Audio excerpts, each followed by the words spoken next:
దాన్ని అమలు చేయడం కోసం అని చెప్పని చర్యలు చేపట్టాం. ఈ 3 దశల్లో ఉంటాయి కానీ కాబట్టి దీనికి ఇన్ని గంటల కాలం పెట్టినాం. కానీ మొట్టమొదటి ఖచ్చితంగా కొన్ని రోజుల్లో జరగాలి. ప్రతి గంట కూడా ఆలస్యం. అంటే ఇప్పుడు నేను చెప్పవలసింది చెప్పాను. భారత ప్రభుత్వానికి పూర్తిగా ఏం చేయాలన్నది తెలుసు.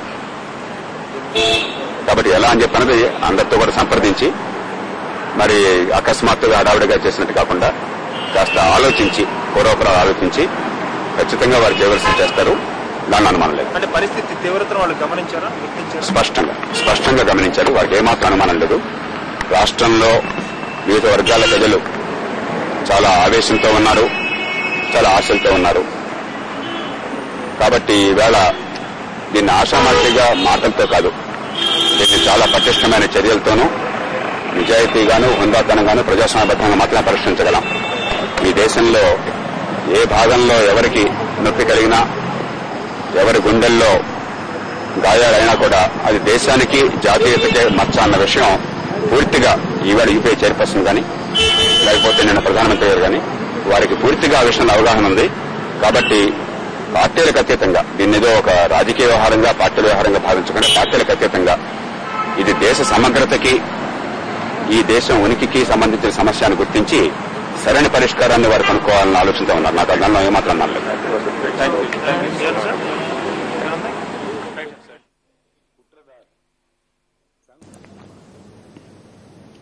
చర్చలో పాల్గొనడానికి ప్రజారాజ్య వ్యవస్థాపకుల్లో ఒకరు ఆ పార్టీ మాజీ ప్రధాన కార్యదర్శి డాక్టర్ పి వినయ్ కుమార్, అలాగే తెలుగు యువత రాష్ట్ర కార్యదర్శి శ్రీ దినేష్ రెడ్డి కూడా మనకు అందుబాటులోకి వచ్చారు. ముందుగా ఇవాళ దీపక్ రెడ్డి గారు, మై అపాలజీస్. ఇవాళ శ్రవణ్ కుమార్ గారు, ఇవాళ మొట్టమొదటి పరిణామం మీ పార్టీలో జరిగింది. మీ పార్టీ అధినేత సమైక్యాంధ్ర నినాదానికి మేము మద్దతిస్తాము, సామాజిక తెలంగాణని మేము వదిలేస్తున్నాం అనేటువంటి మాట చెప్పారు. ఆయన శాసనసభ సభ్యత్వాన్ని కూడా రాజీనామా చేశారు. ఈ పరిణామాన్ని మీరు ఎలా చూస్తారు? దీని తాత్పర్యం ఏమిటి? అంటే రాజకీయాల్లో సిద్ధాంత ప్రాతిపదిక మీద కాదు, సీట్ల ప్రాతిపదిక మీద జరుగుతాయని వింటుంటాం, ప్రతిసారి గమనిస్తుంటాం. ఇది మా పార్టీలో కూడా ఈరోజు ప్రజారాజ్యం పార్టీలో కూడా నిజమైనట్టుగా గమనిస్తా ఉన్నాం. ఎందుకనంటే సామాజిక న్యాయం అనేటువంటి ఒక ఎజెండాతో మీ అధ్యక్షుడు నిర్ణయం మీకు నచ్చలేదా? తప్పనిసరిగా నచ్చలేదండి. ఏమండి మీరు వ్యతిరేకిస్తున్నారా? తప్పనిసరిగా వ్యతిరేకిస్తున్నాను. ఎందుకంటే మీ అధ్యక్షుడు నిర్ణయం మారుతుందని మీరు ఎప్పుడు ఊహించలేదా, అనుకోలేదా? అంటే మేము లాస్ట్ మూమెంట్ వరకు కూడా చిరంజీవి గారితో ఎప్పుడు మాట్లాడినప్పటికీ కూడా సామాజిక తెలంగాణ అనేటువంటి అంశానికి మేము కట్టుబడి ఉంటాము. తెలంగాణ అనేటువంటిది వెనకబడలేదు, వెనక్కి నెట్టివేయబడ్డది అనేటువంటి ఒక మాట చాలా క్లియర్ గా చెప్పారు. తెలంగాణ రాష్ట్ర సాధన సమస్య కాదు, తెలంగాణ ప్రజల యొక్క ఆత్మగౌరవ సమస్య అని చెప్పని చాలా కన్సిస్టెంట్ గా చెప్పుకుంటూ వచ్చినారు. కాబట్టి ఇవాళ ఆయన చెప్పిన దాంట్లో దానికి ఏమైనా భిన్నంగా ఉందా? తప్పనిసరిగా. ఎందుకు అనంటే ఈ రోజు ఆయన సామాజిక తెలంగాణ అనేది సమైక్య ఆంధ్రప్రదేశ్ లో ఒకటిగా ఉండాలని అంటున్నారు. దానికి ఇది చెప్పిన can really understand the concept of social justice as prescribed by Ambedkar.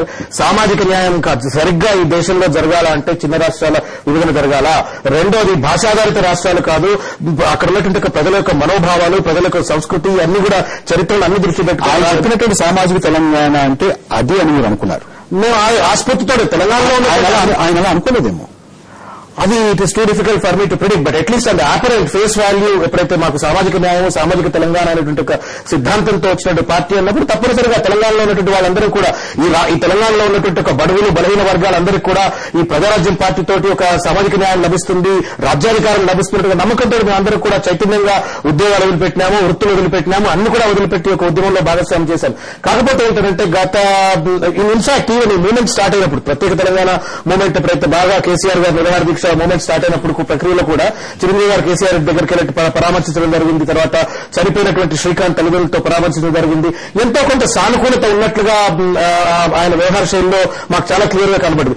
కాకపోతే ఏంటంటే జరుగుతున్నటువంటి ఒక పరిణామాలు అంటే ప్రత్యేక సమైక్యాంధ్ర ఉద్యమంలో కొంతమంది ఆయన చుట్టూ ఉన్నటువంటి వాళ్ళు స్వార్థపూర్తి శక్తులు కావచ్చు, ఇంకెవరైనా కావచ్చు, కొంత ఒక రకమైన ఒక ప్రెషరైజ్డ్ ఎన్విరాన్మెంట్ తీసుకురావటము, దాంతో ఆయన టిల్ట్ జరిగినటువంటి విషయం కనబడతా ఉంది. బట్ ఏమైనప్పుడు కూడా ఈ యొక్క నిర్ణయం ఏదైతే ఉందో తెలంగాణ ప్రజల యొక్క మనోభావాలను కించపరిచే విధంగా, నష్టపరిచే విధంగా, కష్టపరిచే విధంగా ఉన్నది. ఈ రోజు దాదాపు 100-200 కోట్ల రూపాయలు ఖర్చు పెట్టుకున్నటువంటి తెలంగాణ నాయకులందరూ కూడా ఈ రోజు రోడ్డున పడేటువంటి ఒక పరిస్థితి కనబడతా ఉన్నది. ఎందుకంటే సామాజిక తెలంగాణ వస్తుంది అనేటువంటి ఒక ఇప్పుడు బెర్రమనికి వచ్చాను అంటే లాస్ట్ లైన్ కి వచ్చేసాయి. తెలంగాణ అంశం అనేటువంటిది అయిపోయింది, ఇది రాష్ట్ర సాధన జరుగుతుంది, అయిపోతుంది అనే టైంలో పార్టీ ఒకసారి వెనుకకు గుంజుకోవడంతో తెలంగాణ ప్రాంతంలో నాయకులందరిలో కూడా ఒక రకమైన నిరాశ, నిస్పృహ, ఒక రకమైన ఉద్రేకం కూడా రావడం జరిగింది. శ్రవణ్ గారు, సామాజిక తెలంగాణ అనే మాట తెలియక మాట్లాడారా, ఇవాళ సమైక్య ఆంధ్రప్రదేశ్ అనేది తెలియక మాట్లాడుతున్నారా? నేను అధ్యక్షుల గురించి మాట్లాడుతున్నాను. నేను ప్రజారాజ్యం పార్టీలో అట్లీస్ట్ నేను కన్సిస్టెంట్ గా డిస్కషన్స్ లో ఇన్వాల్వ్ అయినప్పుడు మాత్రం దాంట్లో సామాజిక న్యాయం అనేటువంటిది ఒక మెయిన్ ఎజెండా, సామాజిక తెలంగాణ అనేటువంటిది, చిన్న రాష్ట్రాలు అనేటువంటివి కూడా సామాజిక న్యాయంలో భాగం అనేటువంటి ఒక డిస్కషన్స్ లో ఉన్నాయి.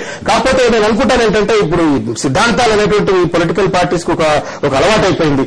ఏ గాలి వస్తే ఆ దిశగా పోయేటువంటిగా సిద్ధాంతాలు మార్చుకునే విధంగా ఈరోజు ప్రజారాజ్యం పార్టీ కూడా వెళ్ళేటువంటి ప్రక్రియ మనం చూస్తా ఉన్నాము.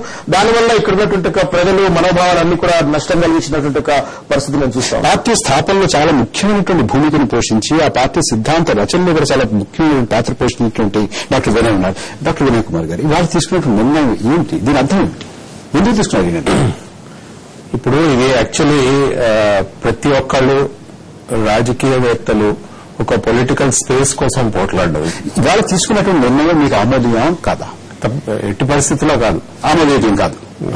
ఇది సామాజిక తెలంగాణకి మీ నిజంగా ప్రజారాజ్యం అంటే సామాజిక న్యాయం అర్థం తెలిసిన వాళ్ళు సామాజిక న్యాయాన్ని వదిలిపెట్టరు. సామాజిక న్యాయాన్ని ఒక ఓట్ బ్యాంక్ పాలిటిక్స్ గా వాడుకోవాలనుకున్న వాళ్ళు వదిలేస్తారు దాన్ని. సో అది ముందు అక్కడ ఉన్న వాళ్ళకి ప్రజారాజ్యం పార్టీ తీసుకున్నటువంటి ఈ కొత్త నిర్ణయం దాన్ని బట్టి చూస్తే మీరు అన్నట్టుగా ఓటు బ్యాంక్ కోసం రాజకీయం చేసినట్ట, లేకపోతే సామాజిక న్యాయం కోసం? ఓటు బ్యాంక్ కోసం. ఆ ఓటు బ్యాంక్ కథలు రాలేదు, ఓట్లు పడలేదు. అంటే ఓట్లు పడలేదంటే సామాజిక న్యాయం అన్నది మీరు ప్రజల వరకు తీసుకొని వెళ్ళాలి. అదేంటి, దాని అర్థం ఏంటి, దాన్ని ఎందుకు సామాజిక న్యాయం అంటున్నాం అన్నది. నా బొమ్మ పెడితే గెలిచిపోతామని అనుకున్నప్పుడు మీరు అసలు దాని అంశం తీసుకెళ్లలేదు. నేను ఏ మార్పు కోసం రాజకీయాల్లోకి వచ్చాను అన్నది మీరు తీసుకొని వెళ్ళినప్పుడు ఆ బొమ్మ ఒకటే, ఆ బొమ్మ ఫెయిల్ అయ్యింది అని రాదు కదా. సామాజిక న్యాయం ఫెయిల్ అయింది, అందుకు నేను దాన్ని వదిలిపెట్టేస్తాను, ఆ అంశం వస్తుంది. అయితే ఇవాళ తీసుకున్న నిర్ణయం, నేను అదే చెప్తున్నా, ఇదంతా ప్రతి రీజన్ వాళ్ళు పొలిటికల్ స్పేస్ కోసం పోట్లాడడం. అసలు ఈ ఉద్యమం ఇంతవరకు తీసుకొచ్చి ఒక సక్సెస్ఫుల్ గా చేసింది విద్యార్థులు ఆ లెవెల్ మనుషులు. మొత్తం మీద ఉద్యమం స్వరూపం రాష్ట్రంలో పరిస్థితులు ఏంటంటే కాసేపు నగదు ఆనంద్ వివేకానంద రెడ్డి గారు, మీరు చంద్రశేఖరరావు గారు చేసినటువంటి ప్రకటన చూశారు. ఆయన రెండు ముఖ్యమైనటువంటి విషయాలు చెప్పారు. ఒకటి, ఇవాళ వేసవి గారిని చూస్తే జావేస్తోందని అన్నారు. ఆయన సమైక్యాంధ్ర ఉద్యమం గురించి బాగా మొగ్గు కనపడుతోంది అన్నటువంటి మాటను తప్పుపెట్టారు. రెండవది, ఆంధ్రప్రదేశ్ లో రెండు ప్రాంతాల్లో ముఖ్యంగా రాయలసీమలోను కోస్తాలోనూ జరుగుతున్నటువంటి ఉద్యమాలు దగులుబాజీ ఉద్యమాలు అన్నారు. ఇది కేవలం ఒక పిడికేడు పెట్టుబడిదారులు డబ్బు సంచుల వల్ల వస్తున్నటువంటి ఉద్యమం అన్నారు. బస్సు తగలబడితే ఇంత, సెల్ టవర్ ఎక్కితే ఇంత, రాస్తా రోడ్డు చేస్తే ఇంత అనేటటువంటి ప్రాతిపదిక మీద వెళుతున్నటువంటి ఉద్యమాలను చాలా స్పష్టంగా చెప్పారు. నాకు తెలిసి చంద్రశేఖర్ గారు ఈ మధ్య ఉద్యమాల్లో చాలా దిట్టండి. వారు వాడినటువంటి భాష, వారు ప్రయోగించినటువంటి, వారు చేసినటువంటి చేతల వల్లే ఈరోజు ఆంధ్ర రాష్ట్రంలో 10వ తేదీ ఉదయం 9వ తేదీ అర్ధరాత్రి ప్రకటన తర్వాత సూర్యోదయంతో పాటే ఈ ఉద్యమం కూడా, సమైక్య రాష్ట్ర ఉద్యమం కూడా వచ్చింది. అంతేగాని ఇదెవరో ప్రేరేపించినటువంటి ఉద్యమం కాదు. కానీ వీటికి ధరలు ఎలా కట్టేదానికి మాకైతే అలవాట్లేదు ఆంధ్రులకి ఎవరికి. ఈ రోజు ఉన్నటువంటి సమైక్య రాష్ట్రవాదులు ఎవరికి కూడా బహుశా ప్రజలు ముందు మొదలు పెడితే కొన్ని గంటల తర్వాత కొరవలు మొదలు పెట్టారు రాజకీయ నాయకులు. అది పరిస్థితి ఈరోజు. చిరంజీవి గారు కూడా కొన్ని రోజుల తర్వాత సమైక్య రాష్ట్రానికి వచ్చాడు. ముందు రాలే ఆయన కూడా రాలే, అందరూ వచ్చేసిన తర్వాత వచ్చారు. ఈరోజు ఈ చరిత్రాత్మకమైనటువంటి సంఘటన ఇది. ఇంతమంది రాజీనామాలు పెట్టేటటువంటి పరిస్థితి ఈ రోజు వచ్చిందనంటే దానికి కారణం ఏంటంటారు? ప్రజల్లో వచ్చినటువంటి ఉవ్వెత్తున వచ్చినటువంటి ఉద్యమ పెట్టుబడిదారుల సంచుల్లోంచి వస్తున్నాయి. అది కూడా నేను చెప్తానండి. ఎవరు పెట్టుబడిదారులు? మిగతా ఉద్యమాలు ఏ విధంగా ప్రజా ఉద్యమాలని ఈ రోజు ఆంధ్రాలో ఎవ్వరికీ తెలియకుండా వచ్చినటువంటి ఉద్యమం, ప్రజల్లో నుంచి గుండెల్లో నుంచి వచ్చినటువంటి ఉద్యమం పెట్టుబడిదారులు వాళ్ళ ఉద్యమం ఎలాగైందండి? ఎలా ఉంటుంది ఎట్లా అని అడుగుతున్నాం. వాళ్ళు ఎంతమంది అండి పెట్టుబడిదారులు? పెట్టుబడులు పెట్టుంటే హైదరాబాద్ లో పెట్టు ఇంకొన్ని కౌంట్ దెమ్ సింగర్స్ ఏళ్ళ మీద లెక్క పెట్టగలిగినటువంటి వాళ్ళు ఉద్యమాలని ఆందోళన యొక్క తెలుగు వారి యొక్క ఆత్మ గౌరవాన్ని కించపరిచారు కాబట్టి ఈ రోజు అంత దూరం ఉద్యమం వచ్చింది. దీనికి మూల పురుషుడు మాత్రం చంద్రశేఖర్ గారే. దీనికి ఎవరికైనా సెల్ టవర్ అడిగితే ఎక్కితే ఇంత ఇస్తారు అని లెక్క తెలిసినటువంటి వ్యక్తి కాబట్టి, ఇచ్చిన వారు కాబట్టి వారికి లెక్క తెలిసి ఉండాలి కాబట్టి మాకు అటువంటి లెక్కలు తెలియవు అని చెప్పి మాత్రం తెలియజేస్తాం. అంటే అటువంటి ఉద్యమం వారు చేశారని మీ ఆరోపణ? ఖచ్చితంగా వారు డబ్బులు చేయించారంటారా? అది ఉద్యమాల గురించి నేను మాట్లాడనండి. ఎందుకంటే అటువంటి కుసంస్కారం మాకు లేదు. ఉద్యమాల్ని, ప్రజలు పాల్గొనేటటువంటి ఉద్యమాల్ని ఎవరూ కూడా తప్పుపట్టం. తెలంగాణలో జరిగినటువంటి ఉద్యమం అక్కడ వాళ్ళ భావాలను వ్యక్తపరచడంలో తప్పలేదు. అదేవిధంగా మరొకరు చేసే ఉద్యమాన్ని కించపరచడం మాత్రం చాలా ఘోరం, నేరం అని మాత్రం తెలియజేస్తాం. శ్రీనివాస్ గారు, మడగసిర్ అనే ప్రాంతం కర్ణాటక మధ్యలో హ్యామ్లెట్ లా ఉంటుందండి. దానికి భాష కన్నడ భాష ఎక్కువ మాట్లాడతారు. కుప్పం తమిళనాడులో ఉంటుంది. ఇచ్చాపురం ఈ ప్రాంతాల్లో రాత్రి 11 గంటలకి ఈ నిర్ణయం వచ్చిన తర్వాత నిశ్చేష్టులై రాజకీయ నాయకులు నిలబడిన సమయంలో తెల్లవారి వివేకానంద గారు చెప్పినట్టు తెల్లవారి మార్నింగే ప్రజలు బయటకు వచ్చారు, ఊళ్ళలోకి వచ్చారు, విద్యార్థులు బయటకు వచ్చారు, ప్లకార్డులు పట్టుకుని నిలవించారు. ఆ వేడి తగిలిన తర్వాత రాజకీయ నాయకులు ఒక్కొక్కరు బయట అలా రాజీనామా చేసుకుంటారు. ఇక్కడ హైదరాబాద్ లో జరిగిన ఉద్యమం ఏదేదంటే కేసీఆర్ గారు గత 1 మంత్ నుంచి మొదలు పెడతా ఉన్నారు. నేను ఉద్యమం చేయబోతున్నాను, పలానా చోట్ల కూర్చుంటున్నాను, విద్యార్థులను ముందుకు రావాలి అని ఒక ఉద్యమం ఎట్లా జరిగింది మన కళ్ళ ముందు కనపట్టిన టీవీ మాధ్యమాలు స్పష్టంగా చూపించాయి. దీనివల్ల 2 ఉద్యమాలని ప్రజలు వేసుకుంటారు. ప్రజల యొక్క ఒత్తిడి లొంగి, అంటే విద్యార్థుల ఒత్తిడిలో కూడా చాలా మంది ఎమ్మెల్యేలు రాజీనామా చేశారు. సొంతంగా రాజీనామా చేసిన తక్కువ మంది ఒత్తిడి లొంగి రాజీనామా చేశారు. ఉద్యమంలోకి రావాల్సిన పరిస్థితి, మేము అధిష్టాన వర్గం ఆదేశాలను ధిక్కరించలేమని పొద్దున్న 10 గంటల కన్నా మనిషి ఆ ఇళ్లను చుట్టుముడితే విద్యార్థులందరూ మరి మధ్యాహ్నం 3 గంటల కల్లా రాజీనామా చేసిన పరిస్థితి వచ్చింది. చంద్రబాబు నాయుడు గారు ఉదయం కూడా ఎట్టి పరిస్థితులు రాజీనామా చేయడం వీల్లేదని చెప్పిన మనిషి మధ్యాహ్నానికి రాజీనామా ఏం చేయలేని అచేతన స్థితితో పడిపోయారు. అదే పరిస్థితి అన్ని పార్టీల్లో కుదిపేసింది. ఒక పార్టీ యొక్క పునాదులు కలిపిపోయిన ఉద్యమం ఒక దేశ చరిత్రలో ఇది ఖచ్చితంగా ప్రజల్లో ఆవేదన నుంచి 1972లో వచ్చిన ఏదైతే జీవాంధ్ర ఉద్యమానికి వచ్చిందో అంతటి ఊపు లేకపోయినా ఆ విధంగా ప్రజల నుంచి స్పందన ఖచ్చితంగా. వివేకానంద రెడ్డి గారు ఇంకొక చాలా ముఖ్యమైన విషయం చంద్రశేఖరరావు గారు చెప్పారు. విడిపోవడానికి ప్రపంచ చరిత్రలో ఉద్యమాలు జరిగాయి కానీ కలవడానికి ఉద్యమాలు ఎక్కడ జరిగాయి అంటూ సమైక్య ఆంధ్ర ఉద్యమం ఎందుకు, సమైక్య ఆంధ్ర ఎందుకు ఉండాలి అనేటటువంటి విషయంలో ఒక్కటంటే ఒక్కటి, ఒక్కళ్ళంటే ఒక్కళ్ళు ఒక తర్కబద్దమైనటువంటి కారణం చెప్పలేకపోతున్నారంటారు. నేను ఒక విషయం చెప్తాను సార్. ఒక పక్క ప్రేమ, ఒక పక్క విద్వేషం. కలిసి ఉందామనేటటువంటి ప్రేమ ఒక పక్క నుంచి వస్తుంటే విడిపోదామనేటటువంటి విద్వేషం పూరితమైనటువంటి ఒక కుటుంబ ఉద్యమంలో నుంచి వస్తా ఉంది. మీరు ఎక్కడైనా చూడండి, గతంలో మొన్న జరిగినటువంటి ఉద్యమాల్లో ఎక్కడ చూసినా గులాబీ రంగు కండవలే. అన్ని ఉద్యమాలన్నీ కూడా ఎక్కడ చూసినా, ఏ విధ్వంసం కాడ చూసినా, ఏ సెల్ టవర్ మీద ఎక్కింది చూసినా అన్ని కూడా గులాబీ రంగు కండవలు.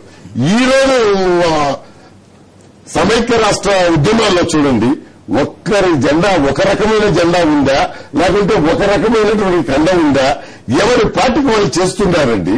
అంతకు మించి ఇంకేం లేదు. దాన్ని మాత్రం ఒకసారి మనం గమనించాలి. ఈ రోజు హిందూలో కూడా, హిందూ పత్రికలో కూడా వచ్చింది, the KCR family is happy. ఇది కుటుంబ సమస్య కాదు, ఒక పార్టీ సమస్య కాదు, ప్రజల యొక్క సమస్య. ప్రజల నుంచి రావాలి ఆ ఉద్యమం. అటువంటి ఉద్యమం అయితే కొన్ని రోజులు, కొన్ని సంవత్సరాలు ఉంటుంది తప్ప నాయకుల నుంచి వచ్చినటువంటి ఉద్యమం అది ఎప్పటికప్పుడు ఎక్కడికక్కడ చల్లారిపోతుంది, ఎప్పటికప్పుడు రమ్మంటే వస్తుంది. అది పార్టీల పరంగా వచ్చే ఉద్యమం. డాక్టర్ వినయ్ కుమార్ గారు, తెలంగాణలో జరిగినటువంటి ఉద్యమం ఇవాళ రాయలసీమ కోస్తాలో జరిగినటువంటి ఉద్యమానికి ఒక మౌలికమైనటువంటి స్వరూపంలోని భేదం ఉందనేటువంటి ఒక వాదన ముందుకు వస్తుంది. మీకేమనిపిస్తుంది? ఇప్పుడు సమైక్యాంధ్ర అంటే నేను ఒక విషయం చాలా స్పష్టం చేస్తాను. వివేకానంద గారు అన్నదానికి పెట్టుబడిదారులది కాదు అనేది. హైదరాబాద్ అన్న ఒక అంశం తీసేయండి ఇందులోంచి. ఆ తర్వాత సమైక్యాంధ్ర ఉంటుందేమో చూద్దాం. తర్వాత ఇంకెవరు సమైక్యాంధ్ర అన్నారు. ఈ హైదరాబాద్ ఉన్నది కాబట్టే, ఇక్కడ పెట్టుబడులు ఉన్నాయి కాబట్టే, ఇప్పుడు ఏ రాజకీయవేత్త అయినా కానీ ఇక్కడికి ఒకసారి వచ్చేశాక తన స్వంత ప్లేస్ ని మర్చిపోయి ఇక్కడే ఇల్లు కట్టుకొని ఇక్కడే డెవలప్ చేసుకొని అవన్నీ ఇక్కడ ఉండిపోయాయి కాబట్టి ఇప్పుడు అందరికీ హైదరాబాద్ కావాలి. అది ప్రాబ్లం.